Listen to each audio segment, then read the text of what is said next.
Last summer I had this family of Barins move in. These little guys are really busy. I took a ton of photos. And I got this clip.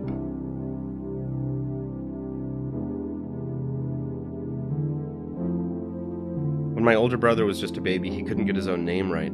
Instead of Jacob, he would say J-Bop. My dad loved it. Said it made him think of a blue jay wearing sunglasses, like a cool, bluesy bird sort of thing. J-Bop. And I was always the doodler.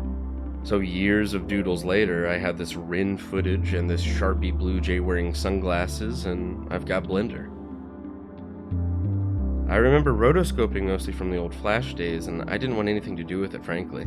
It also just seemed so daunting to have to learn grease pencil just for this. I've never used it before, and I feared change.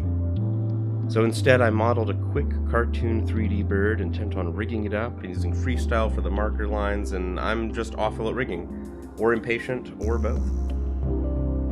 Enter Animal. Built right into Blender, I could add keyframes for points, automatically interpolates between the frames, use my meshes, I'm not scared. Looks smooth, I thought. I didn't think that. None of this was thought out. It was quick and dirty, and halfway through I even decided to swap to curves. But I couldn't find an easy way to convert an animated mesh to an animated curve. You can convert an animated mesh to an animated grease pencil. I put Blender away for a little while, and I actually drew some bird frames, little doodles. I sketched 40 or 50 frames, I scanned them in, exported the animation, and used that to trace with curves inside Blender using Animal.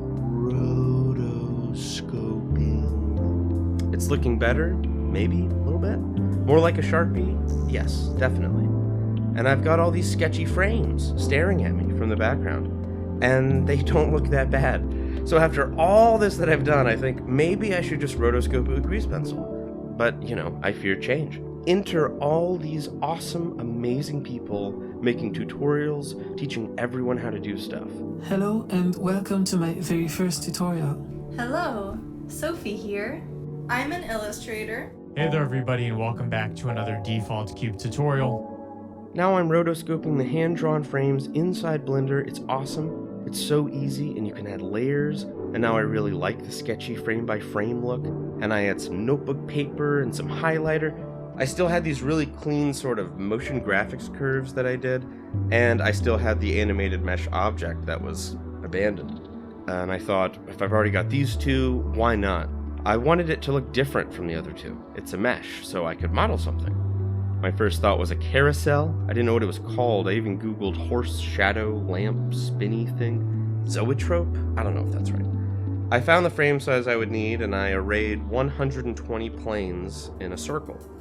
I slapped a very bright lamp in the middle, added a top and bottom, keep all the light contained, and animated it. I rotated 3 degrees every frame, and used Knife Project to cut out each plane for each frame. Just right arrow and constant clicking. And a little volumetrics for the world, and I like it. I'm happy. Maybe next month I'll finally learn shape keys. Ooh, and then I added some sound effects.